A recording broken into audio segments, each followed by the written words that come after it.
Bismillahirrahmanirrahim. Assalamualaikum warahmatullahi wabarakatuh.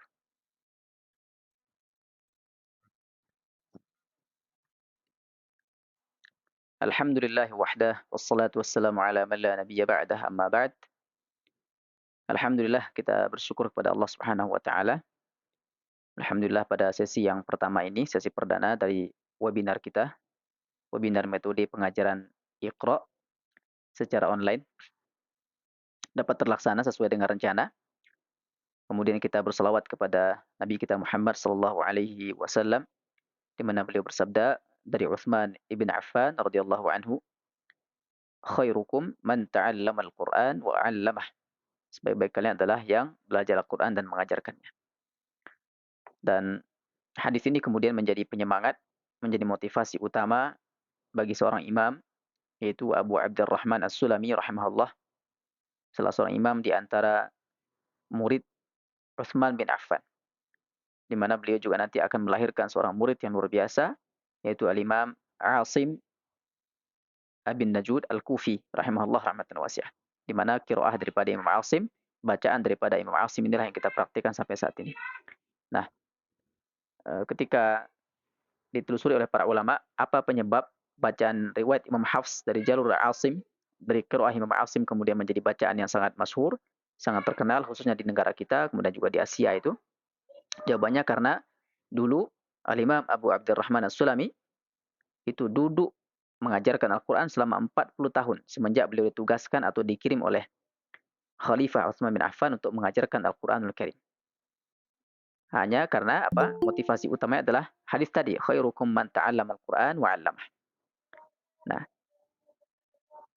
jadi mengajarkan Al-Quran ini bukan sebuah apa? Bukan sesuatu yang remeh. Jadi jangan berkecil hati bagi kita yang saat ini misal diamanahi murid-murid, anak-anak untuk mengajarkan mereka Iqra, itu jangan berkecil hati.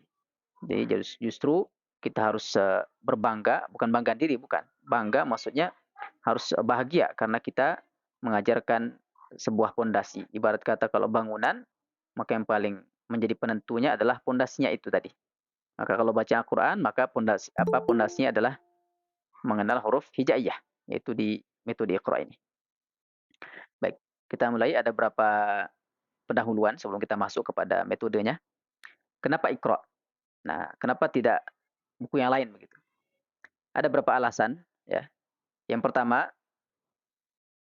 Iqra ini adalah asli karya ulama lokal kita, yaitu Kiai Haji As'ad Humam. Beliau asli Yogyakarta, ya asli ulama Nusantara, ulama lokal, maka kita berbangga. Ya, karena yang paling tahu tentunya dengan struktur lidah orang lokal, orang Indonesia adalah ya ulamanya sendiri. Maka dari sini kita berbangga. Dan alhamdulillah saat ini metode itu banyak macam-macam bentuknya, macam-macam caranya metode membaca Al-Quran dari nol itu. Alhamdulillah. Tapi Iqra ini alhamdulillah atas izin Allah SWT tidak lekang oleh waktu. Masya Allah. Sampai sekarang masih dipelajari di manapun itu. Yang kedua, Iqra ini metode yang fenomenal, sangat terkenal sampai ke pelosok Nusantara. Jadi hampir tidak ada kampung-kampung yang tidak mempelajarinya. Kami dulu di kampung, tahun 90-an itu di kampung belajar kepada kakek. Yang terkenal ada dua di kampung itu. Kampung kami pelosok, masuk listrik aja itu agak terlambat. Yang terkenal hanya dua. Yang pertama metode Iqra, yang kedua metode Baghdadi. Baghdadi itu yang mengeja. Alif atas A begitu. Dua metodenya terkenal sampai sekarang. Masya Allah. Ini saking mudah-mudahan itu tanda keberkahan daripada Iqra ini dan juga termasuk tanda keikhlasan dari penulisnya rahimahullah.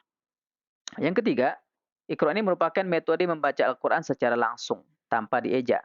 Nah, beda dengan Baghdadi atau metode sejenis ya yang harus membaca hurufnya. Kalau Iqra tidak, dia harus dibaca. Jadi tidak perlu dijelaskan ini hamzah, ini ba, tidak langsung dibaca. Ya, baca langsung tanpa dieja. Nah, cuman mungkin kekurangannya nanti anak itu tidak mengenal nama hurufnya. Ya, itu tidak masalah. Kami saja pribadi itu mulai mengenal nama huruf hijaiyah itu ketika sudah nyantri, ketika sudah masuk pesantren. Selama SD nggak kenal nama hurufnya itu. Saya taunya baca aja. Bisa baca tapi tidak kenal nama hurufnya. Dan itu tidak masalah di awal. Ya, tidak jadi masalah kalau di awal-awal. Nanti insya Allah dengan perjalanan waktu, huruf itu akan dikenal. Ini salah satu kekurangannya mungkin seperti itu. Kemudian yang keempat, Iqra ini berhasil alhamdulillah atas izin Allah SWT memberantas buta huruf Al-Quran di semua kalangan usia. Tidak kenal kalangan ini. baik dari kalangan anak-anak sampai lansia, lanjut usia tuh bisa baca Quran lewat perantaraan buku Iqra ini, atas izin Allah SWT tentunya. Luar biasa. Nah, bahkan sampai sekarang ini sudah ada itu buku ringkasan ya daripada Iqra itu, Iqra Asam Utsmani yang diringkas khusus untuk kalangan remaja dan dewasa. Nah, kemudian yang kelima, Iqra ini sistematis dan berjenjang.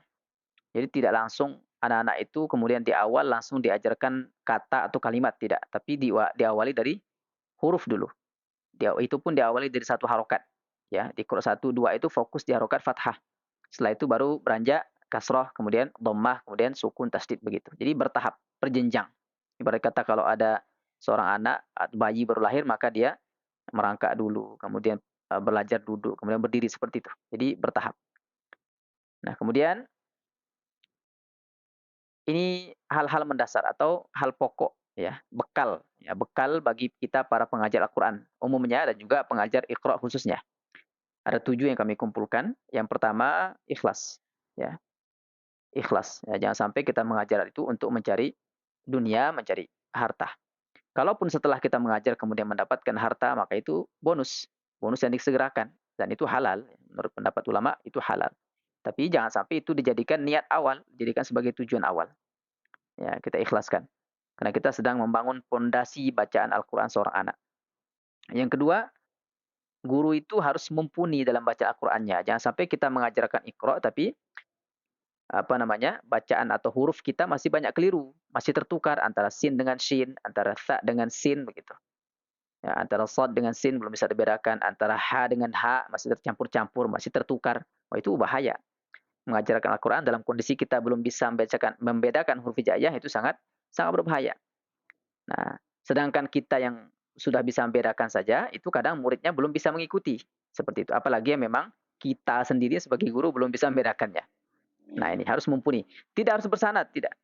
Paling tidak sudah bisa membedakan antar huruf. Walaupun belum fasih kita sebagai guru. Tapi kalau ada kita guru yang fasih, baca Al-Qur'annya, hurufnya, Masya Allah, itu Alhamdulillah, itu bonus itu. Nah, jadi karena kami pernah mendengar ada ucapan orang ini, ketika diarahkan untuk belajar atau tahsin, apa komentarnya? Alah, kami ini kan cuma ngajar anak-anak.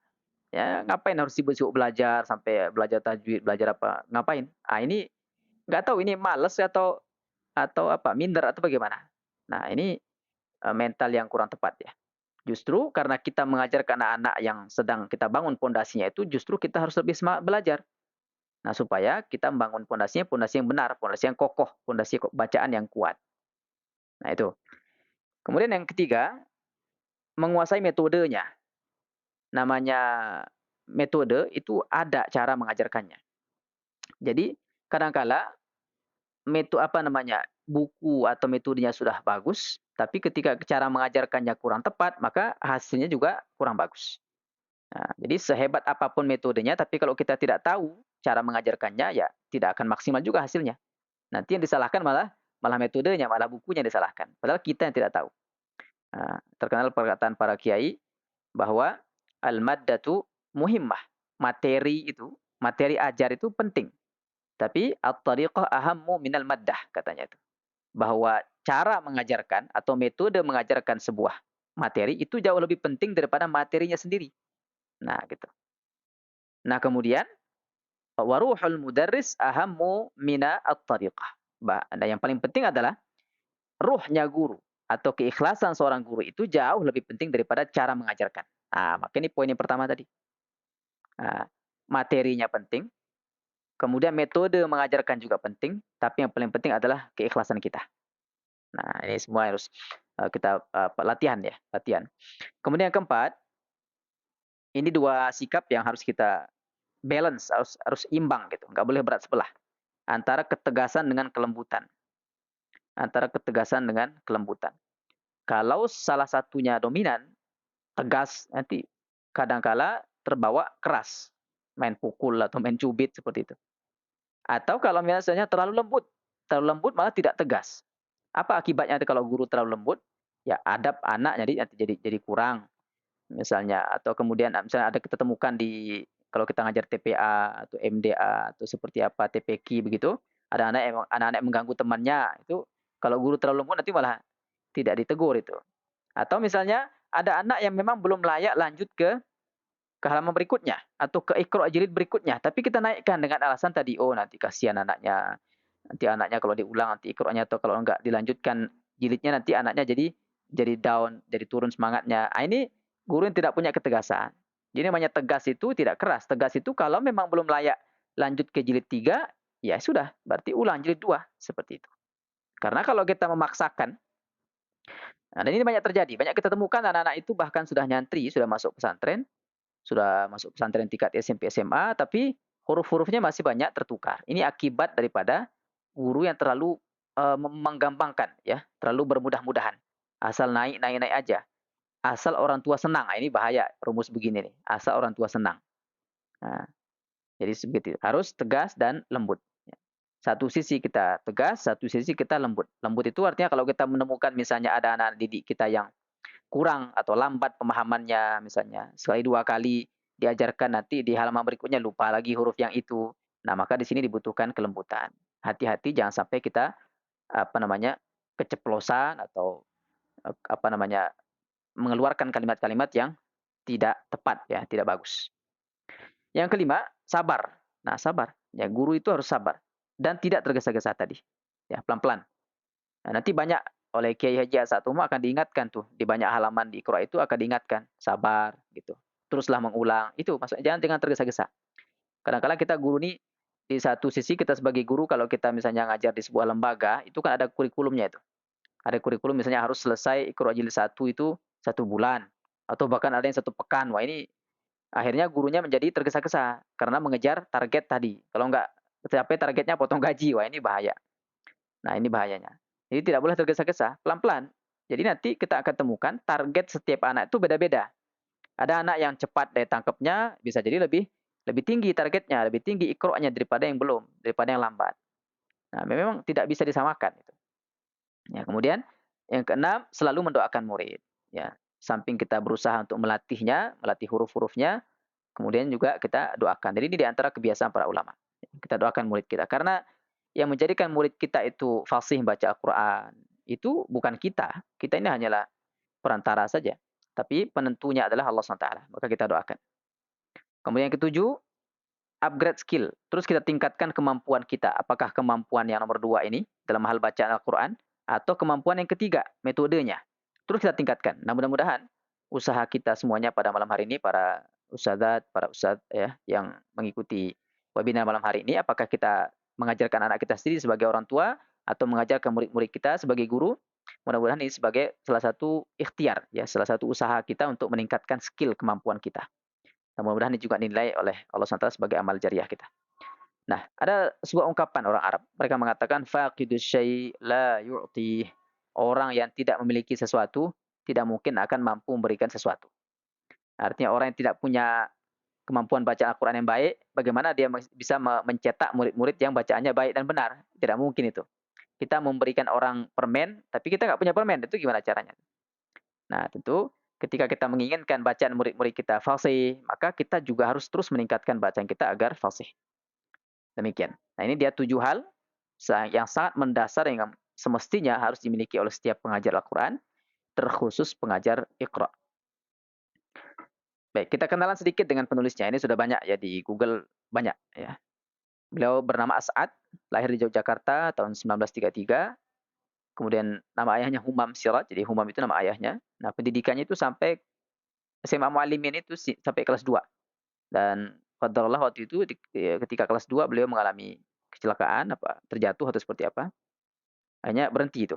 Nah, kemudian beliau sempat nyantri di Pondok Pesantren Al-Munawwir Krapyak yang terkenal dengan sanad Al-Qur'annya. Sampai sekarang pondok ini masih ada ya. Nah, di sanalah kemudian beliau mempelajari Al-Qur'an. Nah, metode Iqra sendiri beliau temukan di Pusat Kebudayaan Muhammadiyah Yogyakarta. Nah, walaupun metode Iqra ini ditemukan oleh seorang kiai yang berlatar belakang Muhammadiyah, tapi metodenya sendiri tidak eksklusif, bukan khusus warga Muhammadiyah, tidak, tapi untuk semua kalangan. Nah, itu sudah dipraktikkan sampai sekarang. Nah, kemudian pada waktu itu oleh Menteri Agama Tarmizi Tahir, beliau disebut sebagai pahlawan penyelamat Al-Quran. Dan memang terbukti, memang layak ya. Memang layak sekali beliau ini digelari sebagai seorang pahlawan. Karena banyak sekali alhamdulillah atas izin Allah SWT, banyak orang yang mampu membaca Quran dengan lancar, dengan baik dan benar lewat perantara metode Iqra ini. Nah, kemudian beliau wafat di usia 63 tahun di Yogyakarta juga pada 2 Februari 1996. Semoga Allah merahmati beliau. Baik, berikut beberapa perkembangan buku Iqra. Nah, yang pertama, yang seperti ini cetakan asli dari penerbit awalnya. Penerbit awal adalah tim Tadarus Angkatan Muda Muhammadiyah Yogyakarta, di mana ditemukannya metode ini oleh penulisnya. Nah, ada yang dua versi ya, ada yang satu jilid digabungkan, ada yang 6 jilid terpisah. Nah, ini yang cukup terjangkau, harganya murah. 3 berapa? Ribuan lah, tidak sampai 10.000 harganya ini, murah. Ya, walaupun kertasnya buram, tapi cukup lah. Nah, kalau ditanya mana yang lebih bagus, mana yang lebih efektif antara yang 1 jilid atau yang 6 jilid? Kalau untuk anak-anak, kami rekomendasikan yang 6 jilid. Kenapa? Karena yang pertama dari sisi ketahanannya itu. Kalau yang 1 jilid itu nanti anak-anak, malam anak-anak ya, meletakkan buku sembarangan, nanti bawa lari apa, cara membaliknya juga sembarangan, akhirnya cepat robek tuh. Belum nyampe jilid 2, jilid 2-nya udah robek-robek. Ah, jadi itu kekurangannya seperti itu. Tapi kalau untuk yang remaja, tidak masalah. Kalau yang 6 jilid, yang pertama tadi dari sisi ketahanannya. Yang kedua, dari sisi psikologinya. Artinya kalau anak itu misalnya selesai jilid 1, ketika akan lanjut jilid 2, dia akan menerima Iqra dengan sampul yang cover yang baru. Ya, dengan warna yang berbeda. Itu biasanya gembira anak tuh. Dapat Iqra lagi yang warna hijau misalnya gitu. Ini berpengaruh tuh. Nah, ini yang pertama. Kemudian yang kedua, yang lebih mahal sedikit ini diterbitkan kerjasama, hasil kerjasama antara penerbit awal dengan Yayasan Islam At-Tartil di Sukabumi. Nah, ini yang dikenal sekarang dengan Rosem Utsmani, Iqra Rosem Utsmani. Iqra yang bentuk atau kaidah penulisannya itu sudah disesuaikan dengan bentuk tulisan mushaf atau Al-Qur'an yang cetakan Timur Tengah. Nah, ini. Karena kalau kita pakai yang cetakan awal ini, kekurangannya nanti begitu anak itu misalnya membaca Al-Qur'annya pakai mushaf yang cetakan Timur Tengah, misalnya cetakan Madinah misalnya, itu akan kesulitan karena beberapa tulisannya beda. Nah, maka solusinya pakai yang ini. Cuman harganya tuh lebih mahal sedikit karena dia berwarna dan kertasnya juga HVS. Nah, kalau ini bedanya yang warna coklat ini untuk remaja dewasa, bukan bundel ya, bukan kumpulan, tapi ringkasan. Ringkasan. Ringkasan dari 6 jilid. Yang 6 jilidnya sama dengan yang sebelumnya. Ya, hanya saja warnanya banyak gitu. Adapun yang 1 jilid ini ringkasan. Ringkasan 6 jilid diringkas menjadi sekitar 58 halaman. Nah, maka ini dia cocok sekali untuk remaja dan dewasa. Jadi kalau anak-anak yang setingkat SD, nah itu cocok yang pakai 6 jilid. Tapi kalau yang sudah tingkat SMP, SMA, atau yang dewasa, maka cocoknya pakai yang 1 jilid. Seperti itu. Kemudian ada lagi berikutnya ini. Kerjasama dengan penerbit awal dengan PT Al-Qosbah di Bandung. Itu menerbitkan 1 jilid ya. 1 jilid, yang 6 jilid itu digabung menjadi 1 jilid. Lebih berwarna, lebih eksklusif, dan lebih mahal tentunya. Tapi kekurangannya yang kami perhatikan, Iqra yang versi ini, yang cetakan ini disertai dengan ejaan dalam bahasa Latin itu. Nah, ini kalau kita lihat gambarnya, ada Latinnya. Nah, di bawah huruf itu ada Latinnya tuh. Nah, yang kurang bagusnya nanti bagi anak-anak yang sudah bisa baca Latin. Malah yang dibaca ya di bawah mana tuh. Nah, ini akhirnya yang dikenali bukan hurufnya. Nah, tapi bahasa Latinnya. Ini kurang bagus ya. Ini kekurangannya di situ. Cuman dia secara cetakan lebih bagus. Baik. Jadi nanti kita sebagai guru atau sebagai lembaga kita sesuaikan saja. Kalau kita misalnya lembaganya di kampung, yang anak-anak yang kurang mampu, ya jangan yang mahal-mahal itu. Cukup yang cetakan awal saja yang murah meriah, yang penting keberkahannya seperti itu. Baik. Kemudian berikutnya adalah 10 sifat daripada buku Iqra. Sifat ini karakteristik atau keistimewaan. Apa sih bedanya Iqra dengan cetakan lain begitu? Apa sih bedanya metode Iqra ini dengan metode yang lain? Maka ada 10. Nah, 10 sifat buku Iqra ini bisa kita temukan di belakang Iqra itu ada disebutkan di sana. Yang pertama, bacaan langsung. Nah, yang tadi, bacaan langsung. Jadi, Iqra ini tidak mengeja atau tidak membaca nama hurufnya, akan tapi dia membaca langsung dengan baris. Misalnya kalau hamzah fathah kita katakan, nah ini dibaca a, ini dibaca ba, udah gitu langsung. Tidak disebutkan ini hamzah, kalau baris atas dibaca a, tidak. Tidak begitu cara mengajarkan Iqra, tapi langsung a, ba, ta, seterusnya. Jadi anak itu tinggal mengikuti saja. Yang kedua, CBSA, itu cara belajar santri aktif. Maksudnya seperti apa? Ketika mengajar Iqra, nanti guru itu hanya membacakan atau mentalkinkan, yang mencontohkan bacaannya itu di setiap halamannya hanya baris pertama saja. Hanya baris pertama atau baris kedua. Nah itu. Kalau dia 2 baris materinya maka 2 baris saja cukup. Nah selebihnya dari mulai baris kedua sampai baris paling bawah itu anaknya sendiri yang baca. Guru hanya menyimak saja. Guru hanya menyimak kemudian membetulkan kalau ada yang keliru. Jadi bukan ditalkinkan sampai akhir enggak. Bukan guru baca dari awal diikuti anaknya sampai baris bawah itu enggak. Tidak begitu kalau Iqra itu. Jadi yang dibacakan hanya baris atasnya saja. Nanti kita lihat ya prakteknya seperti apa. Kemudian yang ketiga, Iqra ini bisa diajarkan dengan 2 cara, bisa dengan privat, privat itu satu persatu, ya, murid maju dengan kepada gurunya satu persatu, dan tentu privat ini lebih baik, ya, metode yang lebih baik. Ini kita kenal dengan dulu dengan apa? Kalau kita baca Quran, dikenal dengan talaqi itu. Ya, bertemu satu persatu dan guru. Dan ini hasilnya sangat maksimal dengan syarat muridnya tidak banyak. Ya, tapi kalau muridnya banyak, gurunya sedikit, ini tidak bisa dengan privat. Tapi ada metode kedua yaitu dengan klasikal. Metode kelas. Jadi dikelompokkan dalam satu grup, satu halaqah begitu. Mungkin satu guru bisa pegang 10, maksimal 15 gitu ya, tergantung waktu juga nanti. Maka metode klasikal ini bisa. Tapi kekurangannya klasikal ini nanti tidak bisa apa namanya? Anak itu harus sama capaiannya. Nah, tapi kalau beda-beda maka privat. Ya. Kalau beda capaiannya privat. Nah, itu. Kemudian yang keempat ada modul ada pokok bahasanya. Jadi guru nanti dituntut untuk tidak dituntut untuk menjelaskan istilah. Misalnya nanti ketika Iqra 4, 5, 6 itu sudah masuk hukum tajwid. Jadi guru tidak perlu menjelaskan ini hukumnya. Ikhfa hakiki, ikhfa itu artinya ini, hakiki artinya tidak. Tidak dijelaskan istilah seperti itu. Langsung saja dibacakan. Langsung dibacakan. Yang kelima praktis ya. Praktis kenapa? Karena ada susunan jilidnya dan ada setiap materi itu ada topik bahasannya. Nah, kemudian yang keenam asistensi. Asistensi itu ketika nanti kita temukan misalnya, ini terutama bagi kita yang mengajar misalnya gurunya cuma 1, 2 orang, sementara muridnya banyak. Nah ini cocok kita gunakan yang asistensi. Maksudnya kalau ada anak didik yang lebih lebih cepat dia tangkap dari yang lain, misalnya atau sudah sampai Iqra 6 atau sudah sampai baca Al-Quran, maka anak didik ini bisa kita tugaskan untuk membantu. Nah, asisten guru membantu menyimak kawannya. Nah, itu asistensi. Dan ini sangat efektif ya. Nah, kalau muridnya banyak. Kemudian berikutnya sistematis tadi. Ya, sehingga apa namanya? Bertahap ya, berjenjang. Berikutnya variatif. Variasi materi-materi itu ada variasinya, tidak monoton. Yang ke-9 komunikatif. Komunikatif artinya guru itu dituntut untuk mencari bahasa-bahasa sederhana ketika menjelaskan. Misal contoh nanti kita masuk kepada pembahasan mat ya. Pembahasan mat. Kadang-kadang anak itu tidak paham mat tobi'i, 2 harokat itu nggak paham.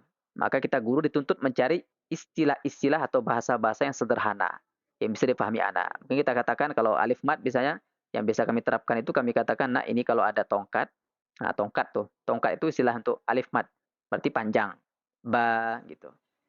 Sampai sekarang tuh dipraktikkan tuh sama anak-anak di rumah. Nah, kemudian yang ke-10 fleksibel. Fleksibel itu maksudnya Iqra ini bisa dipelajari oleh siapapun itu, dari semua kalangan usia, dari anak-anak yang baru bisa ngomong bahkan ya. Kami dulu anak pertama itu diajarkan Iqra dari mulai usia 1 tahun 8 bulan sudah yang kalau yang penting ngomongnya sudah bisa dipahami beberapa kalimat itu sudah bisa diajarkan Iqra. Iqra 1 itu. Baik, ini dia 10 karakteristik atau keistimewaan daripada buku Iqra ini. Baik, kita sekarang masuk kepada metodenya, metode pengajaran Iqra jilid yang pertama. Ya, apa sebentar.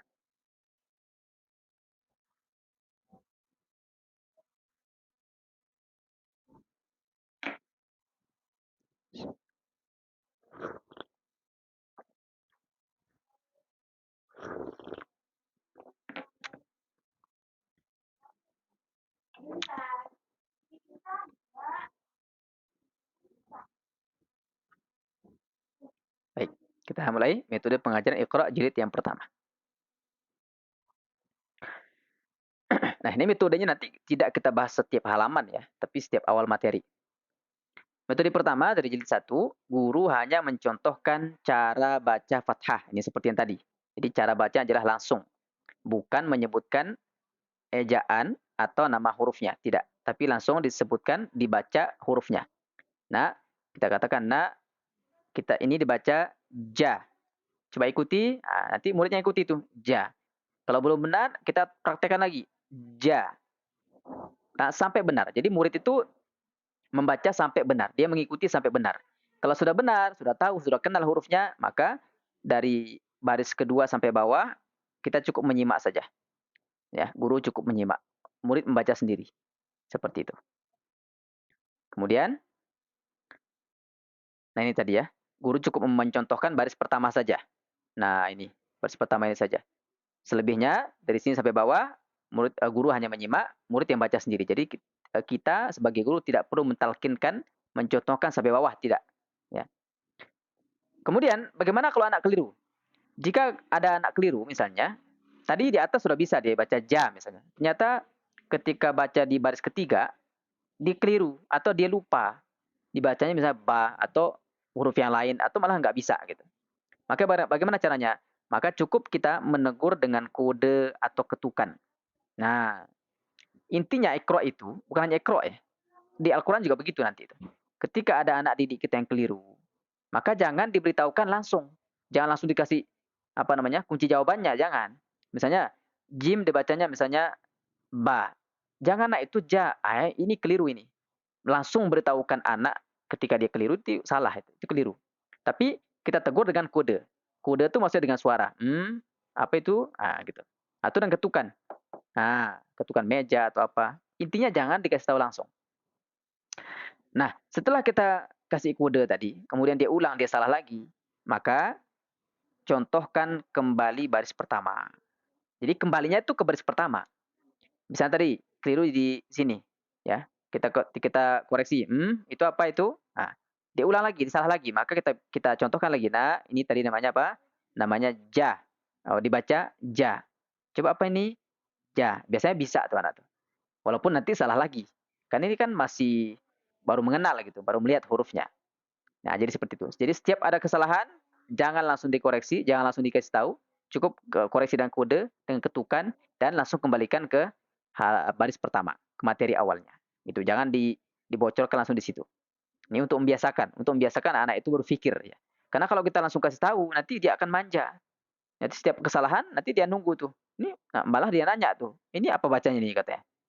Nah, itu akibatnya. Baik, lanjut. Nah, guru tidak boleh mencontohkan bacaan dengan irama atau nyanyian.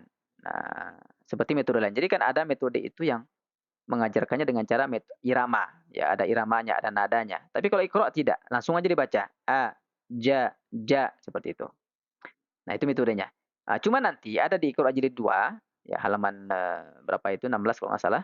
Setelah bacaan mat, di situ ada satu atau dua baris yang diperbolehkan menggunakan irama. Di situ nanti boleh. Tapi secara umum tidak boleh menggunakan irama. Baik, kemudian tidak boleh dibaca panjang. Ini banyak kita temukan. Anak-anak yang baca Iqra jilid 1 belum masuk ke materi panjang yang mat 2 harokat itu, tapi sudah dibaca panjang. Misalnya a, ja, ini keliru. Tapi jadi sejak awal kita ajarkan anak itu membaca pendek tanpa mat.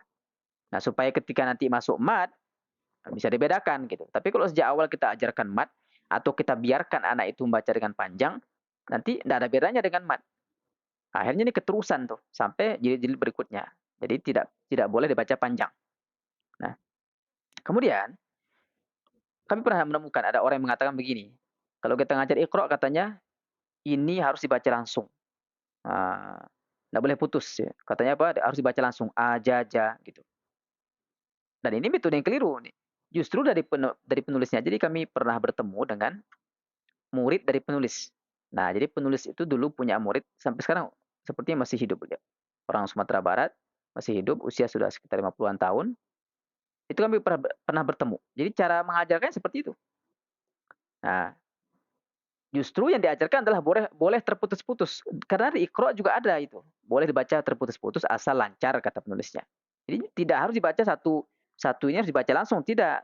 Karena nanti akan kita temukan anak-anak yang lambat gitu. Tidak bisa dia baca langsung.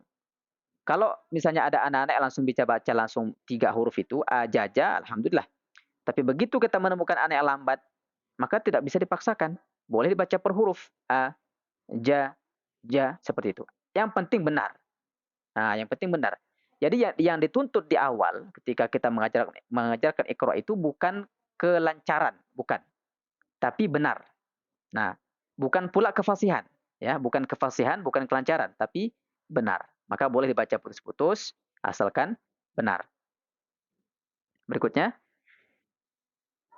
ketika kita menemukan anak didik yang misalnya lancar atau daya tangkapnya lebih bagus daripada yang lain, maka tidak harus membaca satu halaman penuh. Nah, gitu. Jadi tidak harus. Ya setelah misalnya kita contohkan, nah ini baca ja, ha, ho. Nah, maka kalau anak itu cepat dia tangkapnya, lancar dia, tidak tertukar hurufnya misalnya, kalaupun ada salahnya ya satu, dua, tiga begitu, ya tidak sampai blank, tidak sampai lupa lama mikirnya gitu. Berarti kan anak ini kecerdasannya bagus gitu. Maka tidak perlu dia membaca semuanya, full satu halaman. Cukup kita pilih-pilihkan saja. Cak, coba baca ini, baris, baris kedua. Coba baca nih, loncat lagi. Coba baca nih. Udah, gitu cukup. Jadi satu halaman itu cukup dia baca 4 baris saja. Nah, karena kan hurufnya sama aja. Seperti itu. Tapi kalau anaknya lambat, banyak salah, banyak kelirunya, harus dibaca penuh itu. Untuk pembiasaan. Supaya dia ingatannya terhadap huruf yang baru dia kenal di halaman itu, kuat menancap. Seperti itu. Nah, kemudian ketika kita mengajarkan huruf-huruf yang memiliki kemiripan bentuk, yang tulisannya mirip. Karena dan rata-rata huruf hijaiyah kan mirip itu. Ba, ta, tha mirip, jim, ha, kha mirip, dal, dzal, ra, zai, sin, shin, shad, dad, ta, dha, ain, ghain. Nah, itu. Itu sampai situ mirip semua tuh. Nah, bagaimana cara mengajarkannya? Maka guru cukup menjelaskan letak perbedaannya saja. Misalnya 3 huruf ini. Letak perbedaan 3 huruf ini kan di titiknya. Maka kita katakan, nah, kalau ada titik di tengah satu, ja. Kalau tidak ada titik, ha. Kalau ada titik di atas satu, kha. Tapi penjelasan seperti ini hanya dibutuhkan ketika anak itu tertukar atau bingung dia membedakannya. Tapi kalau dia sudah bisa, ketika kita contohkan sekali tadi sampai bawah dia bisa bedakan antara 3 huruf ini, maka tidak dibutuhkan penjelasan. Ya, sekali lagi, penjelasan letak perbedaan huruf yang mirip itu hanya dibutuhkan ketika murid masih tertukar. Tapi kalau sudah bisa, tidak perlu kita jelaskan secara teorinya. Demikian. Jadi betul-betul penjelasan secara teori itu kita seminimal mungkin, ya, seminimal mungkin. Karena belum waktunya. Ya. Maka kami pernah ditanya tuh, anak-anak kalau masih SD itu, masih ikro ini, apakah bagus diajarkan misalnya disuruh ngafal matan jazariyah ya, Masya Allah. Disuruh belajar tajwid, belajar makhraj sifat. Kami katakan ya belum waktunya. Ibarat kata anak anak bayi kok dikasih nasi goreng itu kan belum waktunya itu. Nah, jadi materi atau teori tajwid itu nanti ketika sudah SMP. Malah kami di pesantren, dulu di awal-awal kami ajarkan santri itu di kelas 1 SMP itu sudah belajar tajwid jazariyah. Tapi setelah kami makin ke sini, kami melihat kemampuan anak itu macam-macam. Maka kita putuskan mulai tahun ini pembelajaran tajwid secara teori, ya, bukan tahsinnya, tajwid secara teori itu dimulai nanti ketika SMA. Ketika tamat SMP baru mulai. Artinya kalau dia masih SMP ya dia belajar yang lain-lain tuh. Tapi tahsinnya tetap dipelajari. Yang penting bacaan sudah benar, sudah bagus. Nah, nanti teorinya nanti bisa belakangan. Jadi seperti itu. Jadi jangan tergesa-gesa. Nah, yang penting targetnya apa tadi? Benar hurufnya. Walaupun belum lancar, walaupun belum fasih. Baik. Lanjut. Nah, target utama ini sudah kami sebutkan tadi ya. Target utama pada jilid 1 adalah anak didik mampu membedakan huruf walaupun belum fasih. Nah, gitu. Misalnya huruf-huruf tebal. Huruf tebal semisal huruf shad, huruf kha. Jangan wajib difasihkan. Nah, harus baca so, harus so gitu. Harus ada isti'lanya, itbaqnya. Wah, ini. Sedangkan kita aja fasih begitu tuh usia berapa gitu. Nah, terus mau memaksakan anak yang baru belajar huruf hijaiyah kok dipaksakan fasih huruf-huruf tebal. Tidak harus. Yang penting sudah bisa dibedakan antara so dengan sa. Sudah cukup itu. Walaupun perbedaannya sangat tipis, tidak masalah. Nanti sering dengan waktu berjalan, kita sebagai guru tetap mencontohkan yang fasih. Nah, ini dua hal berbeda ya. Kita sebagai guru tetap mencontohkan huruf dengan fasih dengan benar. Kalau yang tebal ya ditebalkan gitu. Adapun ke muridnya jangan dituntut fasih di awal. Tapi yang penting benar. Yang penting sudah bisa dibedakan antar huruf. Nah, contohnya tadi huruf tebal. Contoh lainnya misalnya huruf ain. Nah, ini banyak nih. Huruf ain harus dibaca kayak orang Arab gitu. Nah, Kalau nggak begitu nggak fasih, nggak diluluskannya misalnya. Ini berlebih-lebihan, ini tasyaddud namanya, berlebih-lebihan, terlalu, ketatnya bukan pada tempatnya gitu, ketatnya terlalu berlebihan. Nah, yang penting ain sudah ada bedanya sedikit dengan hamzah itu sudah cukup. Misalnya dibacanya itu kan bedanya tipis sekali. Itu tidak jadi masalah, sudah pas itu, sudah benar. Walaupun belum fasih. Jadi antara benar dengan fasih ini dua hal yang berbeda. Ini target yang berbeda. Nah, gitu. Baik, lanjut. Nah, halaman ini nanti kita temukan dan halamannya beda ya antara Iqra yang biasa. Ini yang kami tampilkan di layar, yang kami gunakan sebagai panduan adalah Iqra yang cetakan awal itu, yang lama. Adapun yang Rasam Utsmani nanti bisa disesuaikan halamannya itu beda. Nah, untuk halaman ini, di sini kan ada 3 huruf. Ada hamzah, ada ro, ada mim. Hamzah ada 3 bentuknya, ro ada 2 bentuknya, mim ada 2 bentuknya. Nah, di sini khusus halaman ini, maka guru boleh menjelaskan atau menyebutkan nama hurufnya. Nah, ini namanya hamzah. Dibaca a, a. Nah, itu aja. Ini ro, dibaca ro, ro. Ini mim, dibaca ma, ma. Ya, itu. Jadi khusus halaman ini boleh kita bacakan nama hurufnya.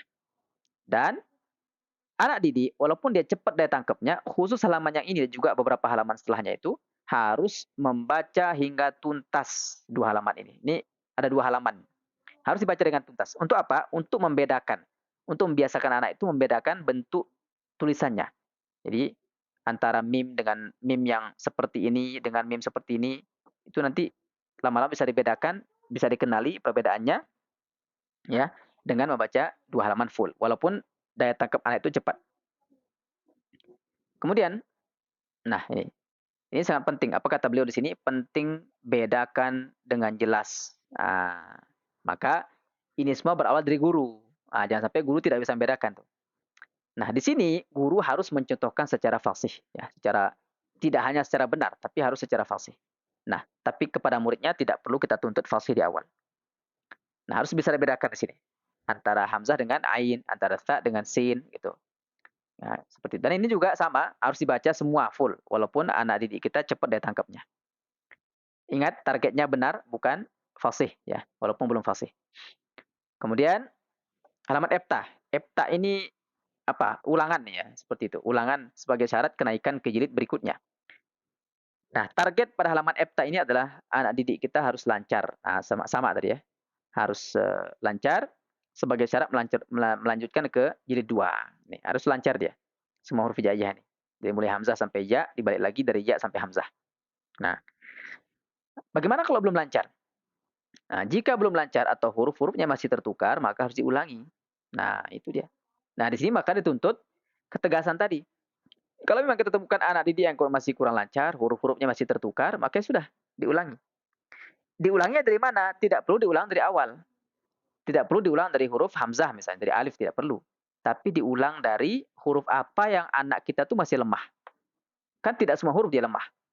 Misalnya lemahnya di huruf shad, ya sudah, cari halaman shad, dari situ aja yang diulangi. Seperti itu. Karena kalau kita ulang dari awal, ini berpengaruh nanti kepada mental anak.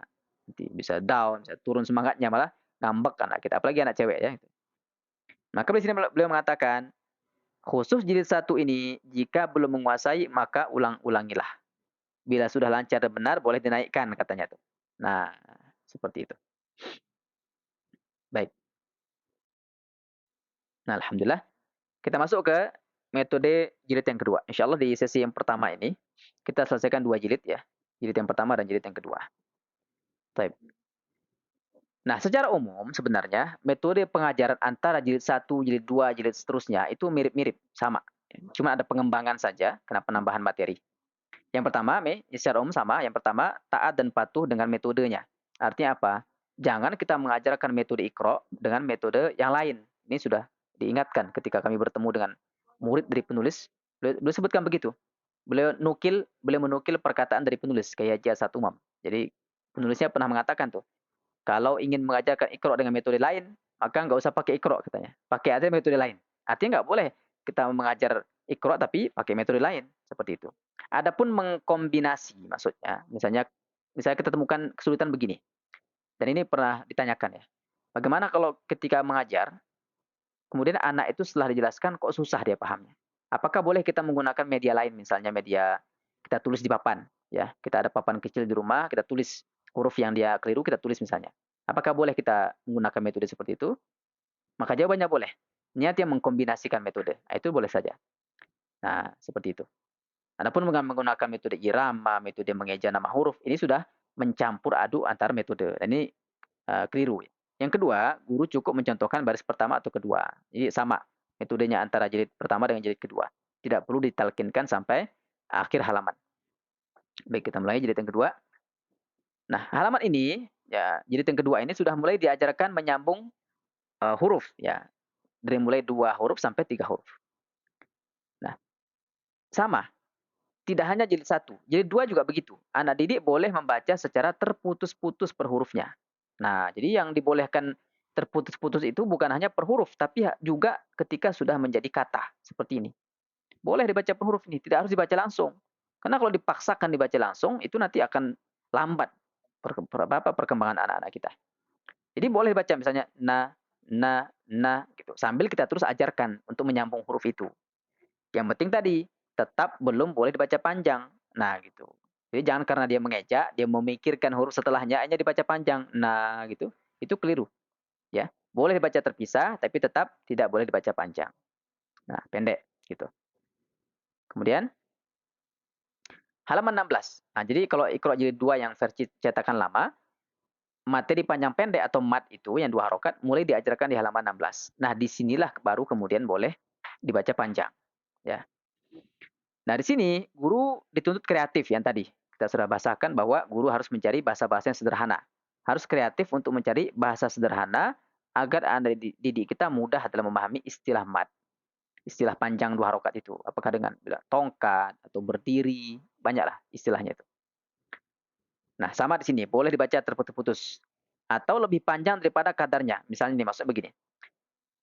Ini kan kadarnya 2 harokat nih, misalnya kata ini. Huruf ba di sini, ini kan boleh dibaca 2 harokat, apa namanya? Kadarnya 2 harokat. Bata. Nah, nanti kita akan temukan murid yang dia membacanya lebih. Misalnya karena mungkin karena dia mikir itu ya, huruf apa setelahnya. Akhirnya dia baca lebih panjang. Bata gitu. Itu tidak jadi masalah, ya. Melebihkan kadar panjang mat yang 2 harokat menjadi lebih panjang sedikit itu tidak jadi masalah di awal. Di awal-awal. Yang penting kita tetap sebagai guru mencontohkan yang benar. Nah, gitu. Jadi tidak harus dia harus saklek baca 2 harokat pas gitu. Nah, boleh dilebihkan sedikit boleh. Tapi sambil kemudian dilatih terus secara perlahan. Baik. Kemudian baris paling bawah ini kami sebutkan tadi. Secara umum, metode Iqra itu tidak boleh diajarkan secara dengan menggunakan irama atau nada tertentu. Tapi khusus halaman 17 ini, untuk yang cetakan awal, yang cetakan lama, baris terakhir ini boleh dibaca dengan nyanyian. Ini boleh sebutkan sini, boleh dibaca atau bagus dibaca dengan irama nyanyian. Nah, itu boleh. Tapi kalau kita-kita yang tidak ada basic nyanyi ya jangan. Baik. Tapi dengan syarat apa? Tetap menjaga panjang pendeknya. Tetap menjaga panjang pendeknya. Kita kadang-kala begitu. Kalau kita gunakan irama, nanti panjang pendeknya bisa rubah, bisa bisa kacau itu, bisa rusak. Jadi itu yang dijaga. Panjang pendeknya tetap yang paling utama. Ya, adapun irama itu hanya sebagai penghias saja. Baik. Nah, lanjut. Kemudian di halaman 18 dan 19, beliau mengingatkan di situ. Beliau mengatakan, keliru baca panjang pendek adalah kesalahan besar. Betul, karena itu bisa berpengaruh kepada makna itu kadang nanti. Kemudian, disiplin panjang pendek adalah mutlak dan pasti, maka hati-hatilah. Disiplin, beliau sebutkan kata disiplin. Maka di sini sekali lagi tetap ingat prinsip tegas dan tidak ada toleransi. Nah, artinya jika anak kita masih belum belum apa namanya, belum bisa membedakan mana panjang mana pendek, maka jangan terburu-buru, jangan tergesa-gesa melanjutkan dari halaman yang 16 tadi itu, di mana materi awal panjang pendek diajarkan. Nah, baik, lanjut. Nah, halaman 23 di sini diajarkan 2 bentuk mat ya, 2 bentuk mat yang 2 harokat. Ada yang panjang seperti apa, ada yang besar tulisan alifnya seperti ini, ada yang kecil. Dan ini sama saja. Nah, kita contohkan ke anak itu langsung aja baca. Ini baca ba gitu. Nah, tadi misalnya ditanyakan tuh, ada anak-anak yang mungkin kita akan temukan nanti yang sangat kritis. Sedikit-dikit nanya apa namanya? Setiap ada ini yang sesuatu yang baru dia nanya, "Kenapa?" gitu. Maka kita jelaskan sedikit gitu. Nah, Kenapa dibaca panjang? Karena ini alifnya kecil. Jadi alif itu walaupun kecil sama hukumnya dengan alif yang besar. Jadi sama dibaca panjang. Ba, seperti itu. Tapi itu sekali lagi, itu kalau memang anaknya yang nanya. Kalau kita nggak nanya, jangan dijelasin. Langsung aja dibacain. Nah, masih boleh dibaca terputus-putus. Nah, ini sama. Sampai jilid berikutnya nanti boleh dibaca terputus-putus. Dengan terus kita latih pelan-pelan supaya anak itu menyambung. Mulai dari 2 huruf, kemudian 3 huruf, dan seperti itu. Nah, di sini diajarkan tentang alif maksurah atau istilahnya kalau kita alif bengkok gitu ya. Dan bacanya sama ya. Jadi ini bukan ya, dan ini dianggap tidak ada kalau di sini. Maka dibaca saja, saja, nah, cukup. Nanti ini perlu supaya nanti sebagian anak menganggap ini ya. Jadi bacanya ya, padahal ini bukan ya, ini alif. Nah, alif maksur, alif pendek. Alif bengkok namanya gitu. Baik, lanjut. Nah, halaman ini diajarkan 2 bentuk mim. Yang di tengah tuh, ada mim yang seperti ini, mim seperti ini. Cara bacanya sama, kita contohkan langsung. Guru mencontohkan bacaannya, lama, lama. Nah, diikuti oleh anak itu. Nah, lanjut, halaman 31. Ini sama, seperti halaman sebelum EPTA tadi, jadi jilid 1. Di sini juga jelaskan bedanya, kata sini. Bunyi huruf dan harokat panjang pendeknya tetap bedakan. Antara tha dengan shin, antara sin dengan shin, sin dengan tha, dan seterusnya. Nah, halaman ini guru mencontohkan dengan bacaan fasih sama ya. Pokok ada materi yang berkaitan dengan perbedaan antar huruf, maka gurunya harus bacanya fasih ya. Ya kalaupun tidak sampai fasih betul ya sudah, yang penting benar bacanya. Nah, target dari halaman ini adalah apa? Yang pertama, anak didik mampu membedakan antar huruf walaupun belum fasih. Sama. Targetnya sama. Jadi target antara Iqra jilid 1 dengan Iqra jilid 2 itu digabungkan. Jadi membedakan antar huruf tetap dijadikan target juga di jilid 2 ini sebagaimana jilid pertama. Karena agak rancu juga nanti kalau ada anak yang memang misalnya sudah jilid 2 tapi tidak mampu membedakan huruf. Nah, ini berarti kan jilid satunya tidak tepat cara mengajarkannya itu. Nah, yang kedua, anak didik sudah benar dalam panjang pendek. Nah, gitu. Nah, kemudian semuanya ini harus dibaca mulai dari baris pertama sampai baris terakhir tanpa keliru ya. Kalaupun ada kekeliruan, ya kita tetapkan saja misalnya syarat untuk bisa lanjut ke halaman setelahnya itu keliru maksimal 3. Kelirunya paling banyak 3.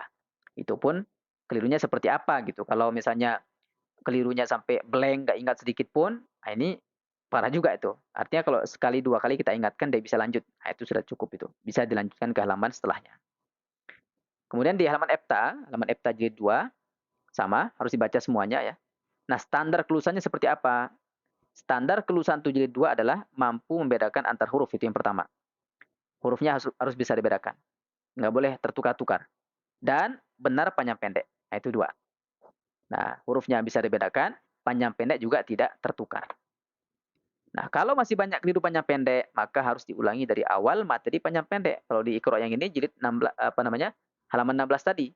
Jadi, ketika kita temukan misalnya di EPTA-nya ini, ketika anak tuh tes baca di EPTA, ternyata masih banyak tertukar panjang pendeknya. Lebih dari 3 misalnya kesalahannya. Itu pun setelah kita peringatkan dengan lama. Maka mau nggak mau harus diulang. Dan mengulangnya bukan dari awal jilid 2, tapi dari awal materi panjang pendek, halaman 16 kalau yang cetakan lama. Seperti itu. Jadi pengulangannya itu sesuai dengan tingkat kekeliruannya. Tidak harus dari awal. Dan ini juga harus dibaca full, 2 halaman ya untuk setiap EPTA-nya itu. Kemudian kalau ada pertanyaan, siapa yang paling cocok, siapa yang paling layak untuk menguji halaman EPTA? Nah, jadi halaman EPTA itu, ini kalau di lembaga ya, kalau kita mengajar di lembaga, apakah TPQ atau TPA, yang misalnya di situ ada gurunya 5 orang, kemudian muridnya misalnya 40 misalnya, maka di sini kan nanti banyak halakoh tuh. Setiap guru punya pegang halakoh sendiri-sendiri. Anggaplah misalnya 5 halakoh deh, 5 guru 5 halakoh. Nah, maka untuk penguji EPTA-nya ini bukan masing-masing guru di setiap halakoh, bukan. Tapi hendaknya apa? Ada 2 opsi yang kami berikan. Yang pertama, yang menguji EPTA itu adalah guru yang paling fasih. Diutamakan yang bersanad. Tapi walaupun sampai zaman ini ya, sekarang ini ada yang bersanad tapi bacaannya memang belum fasih juga ada. Saking bermudah-mudahan orang dalam memberikan sanad itu. Tapi intinya adalah dia fasih.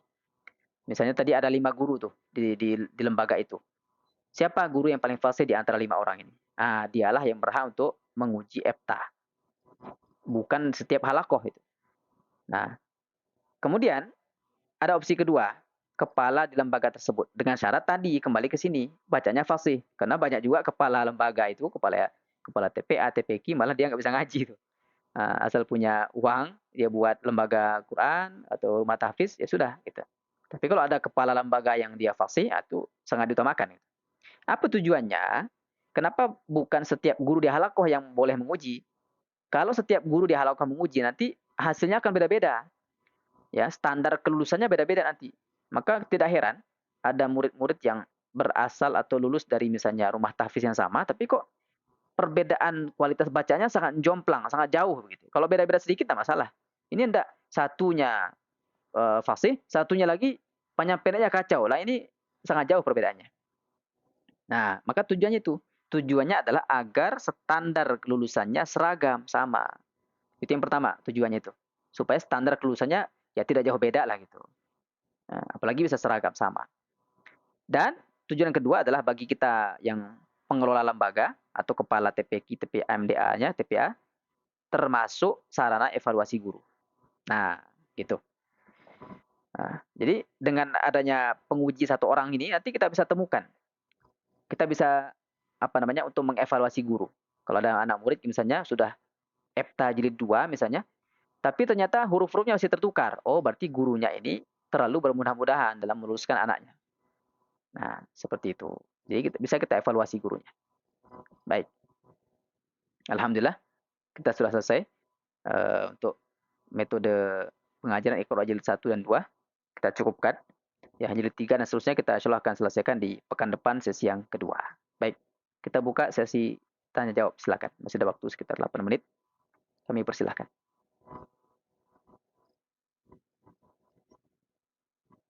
Silakan Ustazah Diantika Utami, silakan. Waalaikumsalam warahmatullahi wabarakatuh. Silakan.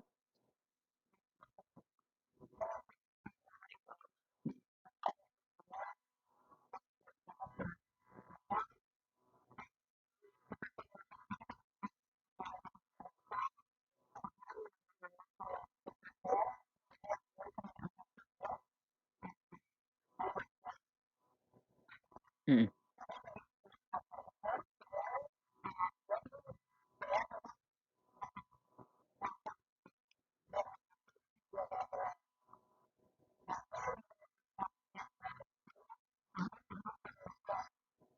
Hmm.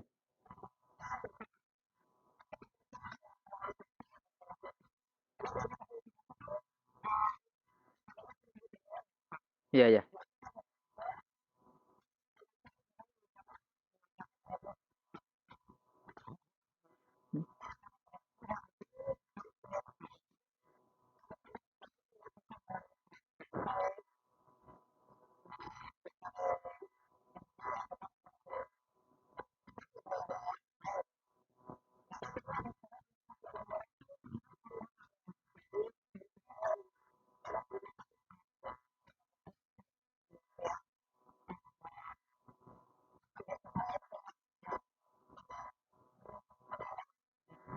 Hmm. Ya, baik. Jazakallah khair Ustazah. Pertanyaan bagus. Yang pertama, kalau memang murid-murid ya kita seumuran ibu-ibu misalnya, ibu-ibu yang diajarkan yang sudah dewasa, kemudian atas permintaan beliau-beliau, maka tidak masalah. Tidak jadi masalah, kita menambahkan penjelasan misalnya tentang hukum, tentang definisi, tentang cara baca yang benar seperti apa, itu tidak jadi masalah. Yang penting ketika menjelaskan tadi tetap memperhatikan bahasa yang sederhana, yang mudah difahami. Tidak perlu yang bahasa sesuai kitab seperti itu. Tapi kalau memang tidak menuntut, tidak ada yang menuntut, muridnya juga tidak meminta dijelaskan, maka cukup kita fokuskan di Iqra ini memang tujuan sebagaimana tujuan awal, yaitu untuk membenarkan pengucapan huruf. Nah, adapun masalah pengetahuan, ya, masalah ilmu, masalah teori itu nanti bisa sambil jalan ketika sudah tilawah, ya, ketika sudah tilawah Al-Qur'an. Demikian. Wallahu a'lam bishawab.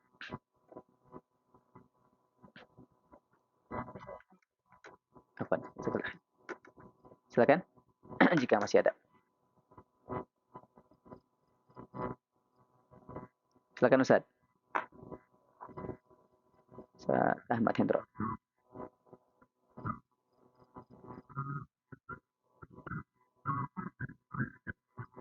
Afwan Ustaz, kurang jelas suaranya. Waalaikumsalam warahmatullahi wabarakatuh.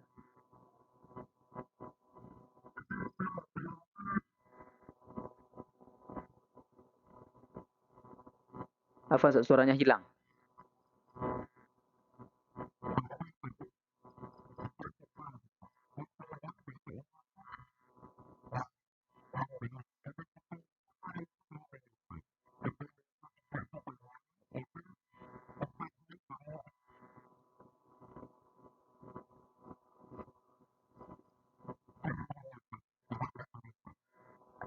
Afwan sebentar Ustaz, mulai tanya dulu. Ini kekeliruannya dalam bidang apa? Dalam masalah apa? Apakah panjang pendek atau huruf?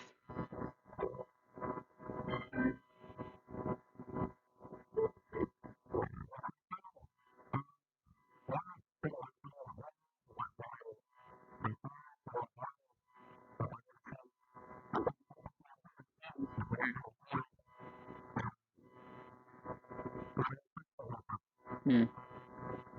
Baik, kalau masalahnya di panjang pendek, sementara dia sudah ikro jadi 3, maka diulangi dari materi awal panjang pendek. Kalau di jilid 2, itu di halaman 16. Nah, demikian. Adapun masalah terputus-putus tadi, itu bisa terus diajarkan. Misalnya ketika memutuskan huruf, dia kok malah dipanjangkan hurufnya, atau kepanjangan. Nah, itu bisa diatur. Yang penting, tadi diawali dari awal materi panjang pendek. Ya, tidak perlu dari awal jilid 1 gitu. Dan kalau diulang dari awal jilid 3, juga ini apa namanya nggak akan bisa karena materi panjang pendek bukan di situ, tapi materi panjang pendek di jilid 2. Demikian. Wallahu a'lam. Jazakumullah khair. Masih ada lagi? Silakan. Silakan Ustaz Muhammad Toha. Oh ya ya ya ya ya, ya afwan. Silakan.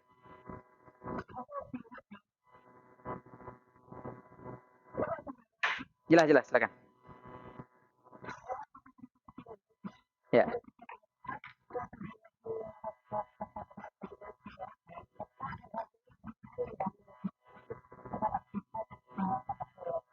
Hmm.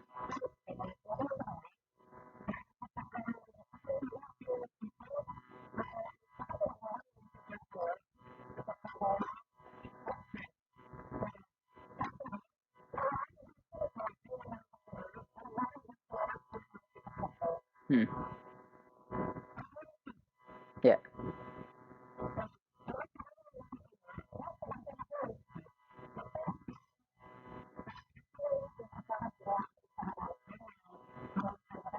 Hmm.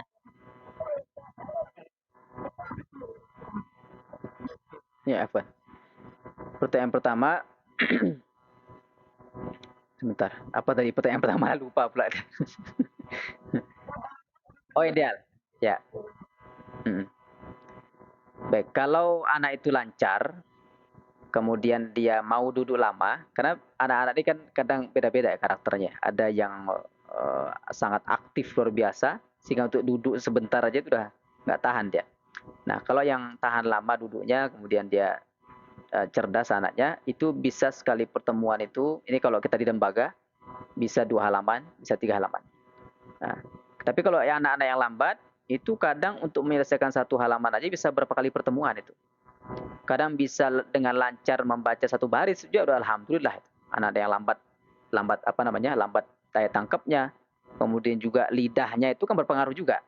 Ada anak-anak yang lidahnya cepat itu diajarkan. Ada yang lambat berat sekali mengucapkan huruf itu. Ini kan lambat sekali. Jadi wallahu alam ya, wallahu alam. Uh, Kalau idealnya sebenarnya untuk menyelesaikan jilid 1 bulan sudah ideal itu. Kalau lancar ya. Artinya kalau memang ada anak yang di bawah itu kecerdasannya bisa jadi lebih lama. Mungkin bisa di 2 bulan, 3 bulan seperti itu. Intinya tidak jadi masalah. Tidak jadi masalah. Yang penting anak itu mau belajar itu alhamdulillah. Nah itu yang pertama tadi. Nah kemudian pertanyaan kedua tadi apa tadi yang kedua tadi? Ah baik. Itu bisa kita tetapkan sendiri. Yang biasa kami tetapkan itu maksimal 3. Maksimal 3 kesalahan yang memang tidak bisa, yang memang harus dibantu gitu. Karena ada kesalahan-kesalahan yang bisa dibantu. Misalnya kita koreksi, sekali koreksi langsung dia bisa benarkan. Nah, itu tidak dianggap kesalahan. Nah, yang dihitung itu adalah kesalahan yang kalau kita udah koreksi dengan ketukan, dengan apa tadi, isyarat, kemudian ketika diulang dia salah lagi. Ah, kita bantu. Ah, itu dihitung 1. Nah, biasanya per 1 halamannya 3 kesalahan. Paling banyak itu 3 kesalahan. Artinya kalau sudah sampai 4 kesalahan, maka belum dianggap lulus. Nah, demikian. Nanti bisa disesuaikan saja, nanti di setiap lembaga boleh ditambah apakah 4 atau 5 seperti itu. Jadi semakin ketat, insya Allah semakin bagus hasilnya. Kemudian tadi kalau sudah sampai Iqra jilid 6, ya pertanyaan ketiga, kemudian masih salah atau masih banyak tertukar hurufnya, panjang pendek masih salah. Nah, ini sebenarnya apa ya? Kalau memang anak itu tadi membaca atau belajar Iqra-nya di lembaga yang sama, berarti memang gurunya ini yang terlalu bermudah-mudahan melanjutkan Iqra-nya tadi. Belum bisa membedakan huruf, dilanjutkan ke jilid 2. Belum bisa panjang pendek, masih banyak tertukar, dilanjutkan ke Iqra jilid 3. Akhirnya akibatnya itu, akibatnya sampai Iqra jilid 6 pun masih salah. Nah, tapi yang jadi masalah juga, kadang anak kita menerima di lembaga itu anak-anak yang pindahan. Ya kan, pindahan dari lembaga lain, kemudian masuk ke lembaga kita. Hanya kita temukan itu. Oh, ini anaknya sudah hafal sekian surah, bukan sudah hafal sekian juz. Tapi ketika dites bacaannya, Masya Allah, masih Iqra jadi 2 kelasnya begitu. Nah, maka di sini kalau kita di lembaga dibutuhkan komunikasi. Dibutuhkan komunikasi dengan wali santri, dengan wali murid. Kita jelaskan aja apa adanya anak itu. Bila perlu diadakan tes di awal kalau kita menerima santri atau murid pindahan tadi. Kita jelaskan. Karena mau nggak mau harus diulangi itu.